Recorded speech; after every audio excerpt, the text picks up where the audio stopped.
The fourth item needing consideration is approving a resolution to adopt supplemental budget to defray expenses, to authorize additional financing sources, and authorize budgetary transfers between funds or spending agencies within a fund for Mesa County, Colorado. We have Diane, our budget manager, here to present, along with our county admin, Pete.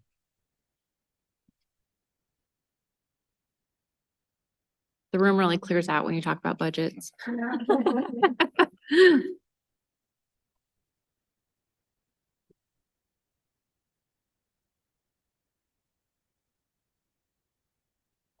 Good morning, Commissioners. Good morning. I am Dokoski, Budget Manager. And Pete Bear, Mesa County Administrator. Great, thank you.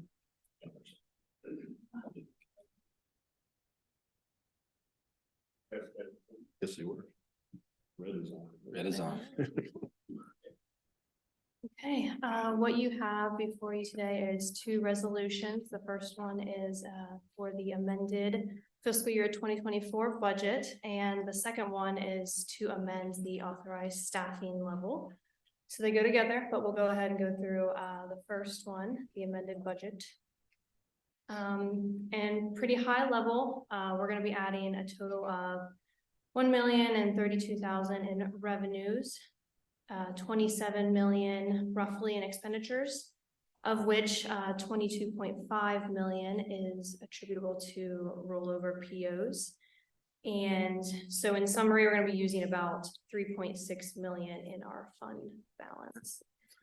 I should mention 2.5 million of that 3.6 is money that was intended to be put under contract last year in the IT department for our financial system. That contract did not get signed during last fiscal year. So although it's in the fund balance currently, it was not anticipated it would be there. So we're rolling it forward. In addition, there's 600,000 out of the commissary fund for the sheriff, which is a fund that sheriff builds up, and then when it has enough funding to do a project that they would like to do that enhances the jail, they'll move it forward. So the vast majority of this is money that either has purchase orders with it or was anticipated to be spent as we build it up. So just a little more background on the purchase orders. In the first quarter budget supplemental, we're always carrying forward our encumbrances from 2023. And so these were funds that were budgeted and appropriated by the board in 2023 that were committed on certain projects, whether it's capital, construction, engineering contract, consulting contract, and these funds are unspent. So they just get rolled over into the 2024 budget. There is a resulting increase in fund balance, and so that is what ultimately goes to cover those encumbrances for 2024. And like I said, it's 22.5 million. It's primarily in the capital funds, 17.2 million of that. But you're also going to see it in the general fund, economic development fund, landfill, transportation impact, and road and bridge funds. And then another update that we're doing that you're going to see reflected across a few different funds is we have an update for the workers' compensation rates that were used for budget. The incorrect rates were used in the original budget cycle, and so we're just making this adjustment to use the correct rates that we received. And actually, it's going to be reducing our total expenditures for the county by about $629,000. Moving into the general fund, and some of the big impacts that we have in this budget supplemental. The first one is 5 additional FTEs for our behavioral health program. And I want to emphasize that these are grant funded FTEs. They're covered through federal and state behavioral health grants. But these FTEs are needed just because the program is expanding so much and they're going to go towards supporting the community. We also have $161,000 for consulting services for county administration, and this is to address efficiencies in the county. 100,000 of that is for an efficiency project we have going with Barry Dunn Consultants. 36,000 for an environmental assessment in Clifton to help us qualify for and have more flexibility to use PBS grant funding that we received. And then 25,000 is going to go towards enhancing and updating our natural resource plan, which we partnered with Rollover LLC for that.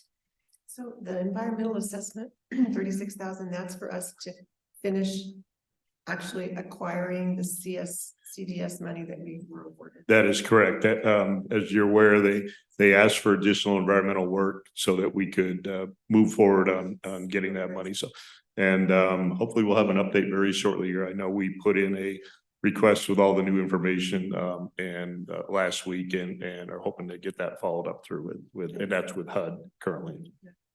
And Pete, for the public's sake, could you talk about our process efficiency project? Sure, absolutely. So this was brought forward by some of our elected and department heads, and there's a great opportunity here because we're also, as mentioned, bringing in brand new ERP software, which is a backbone software for finance, HR, many of the tasks, business tasks we do here at the county.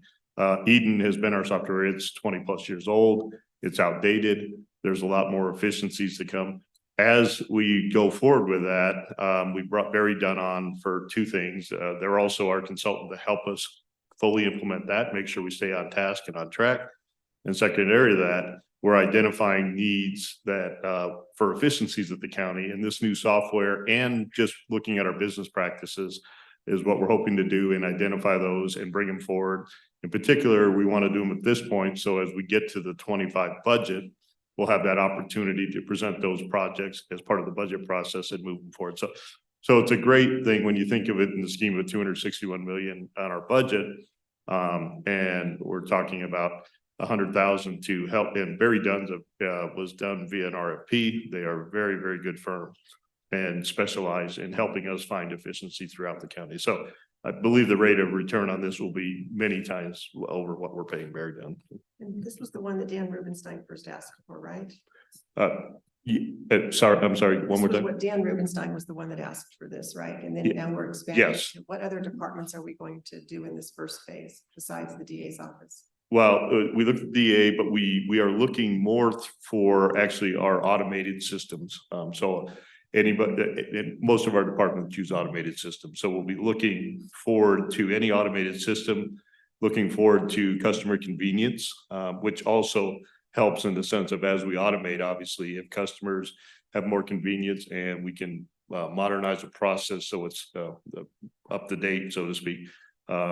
And so basically we'll touch quite a few departments, but we're looking at the IT automation components. Love this. Thank you. The last item on here is one additional FTE for community development for plans examiner manager to work with the public contractors and as well as work through building inspections. And we have increased the revenue to accommodate this because they do anticipate an increase in revenues through just the increase in inspections and permits that they've had. Touching on some of the additional revenues that we have for the general fund. We do have opioid settlement funding that's going to several different external agencies that I've listed here, including 150,000 that's going to the DA Lighthouse program, 31,000 to United Way at the bottom there. We have 250,000 pass-through funds from Great Outdoors Colorado. That's funding for a little playground, and 39,000 in marijuana enforcement grant for the sheriff's office. For the public's sake, can you just talk about what a pass-through grant is or a pass-through from intergovernmental Sure, absolutely. So actually the voters of the county a few years back passed a resolution that allowed us to take state and federal grants and others that allows us to become a pass-through agency for smaller, whether it's a nonprofit or whether it's somebody else that can that needs county sponsorship on those grants. So we receive and become the fiscal agent for the money, but we pass it through and work with that agency to make sure that the work's created and we get proper reporting back. So it's a great way to continue to enhance our community and using the county's resources to help out smaller agencies that just don't have that capacity and otherwise may not be able to go get the grant. So. Thank you. Moving on to the capital fund, as I mentioned, we do have a big chunk of rollover POs that are coming into this, about 17.2 million. In addition to that, we have for IT 2.5 million in funds from 2023 And these funds were budgeted last year, but they were never spent or committed to any projects. So we're actually going to carry those over into the 2024 budget and then use those to fund the new ERP system and other projects. For facilities and parks, we have a request for $381,000 for some much needed remodeling projects. $143,000 of that is going to a RTU replacement, $60,000 for hot water heaters at the Justice Center, and about $32,000 for replacement lighting at Longs Park. Similar to IT, they have $149,000 of capital rollover from 2023. Again, funds unspent, uncommitted that are being rolled over into 2024 to go towards various projects. And then in addition to that, $73,000 is going towards a contractor to assist in operating the DeBeck Community Center. And the last item on here is for fleet, $318,000. And this is a little bit different because these funds, they were budgeted in 2023 and they were committed to specific purchase orders. But the vendors were unable to meet those orders. And so we're effectively going to cancel those and rebudget them in 2024 to be put towards a PO with a new vendor. And that was just due to like supply chain issues. Yeah. And in one of the deals, they had one of the vendor for an order of 3 vans in 2023. They were actually able to get into a different deal with a new vendor for 4 vans, basically for the price of 3. So it's a little benefit there. And as Pete had mentioned, the commissary fund, which mostly goes to benefit inmates in the county jail. It's been building up a fund balance of about $800,000 projected end of 2023. So the sheriff's office would like to use part of that fund balance to go towards some projects. $500,000 for remodeling the booking area and holding cell, $70,000 for new software that helps organize inmate data and help staff make more informed decisions, and $30,000 to upgrade some kitchen equipment. And I'm going to pause there before we move into the next piece, because this is a part of the next resolution, for any questions that you may have. Thank you so much. Are there any comments or questions from either one of you? No, thank you. Okay. Does the public have any comments or questions on this item? Seeing none, I'll entertain a motion to approve the item as entered into the record. Okay, I didn't realize we were ready to vote on it. Oh. I thought we did this component. Yeah, this is the 4th item. Considering approving a resolution. Resolution. Mm-hmm. Yeah, I just have some comments, I guess. I just it's easy to look at this and see $27 million in new expenditures with only a revenue of $1 million. And the simple-minded person like myself might take away that there's $26 million in new expenditures. And I just want to make it crystal clear. Again, that 22.5 million is just rollover from last year that we didn't spend. 3.5 million is the fund balance, but most of that is rollover as well. So we're looking at under $1 million of actual new expenditures that are being approved in this supplemental, correct? Correct. Yeah. Thank you. Part of that million is grant funding, correct?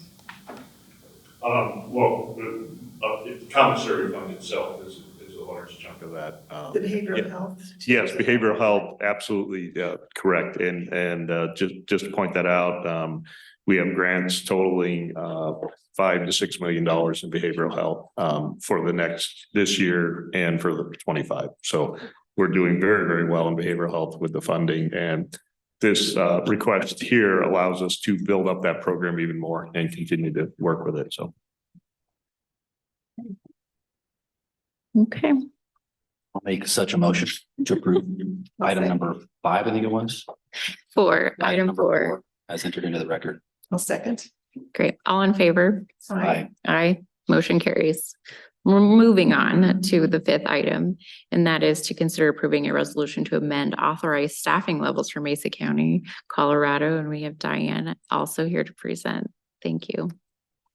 Diane Jukowski, County Budget Manager. And so most of these items we've already touched on in the last resolution, but just to recap, we're going to be adjusting our authorized staffing level for the 5 FTEs, grant funded FTEs in behavioral health, 1 additional FTE in community development, 0.2 FTE for the noxious weed and pest program. They had 0.8 that was a part of the original budget cycle, but which was grant funded, but now they're asking for an additional 0.2 because of the increased workload. And then we're also making a correction to the sheriff's personnel numbers. It's removing 2 FTE that was in there incorrect to better align with what they actually have. And so I think that nets out to about 4.2 change in the staffing level. All right, thank you. Do either of you have questions or comments? I don't, thank you.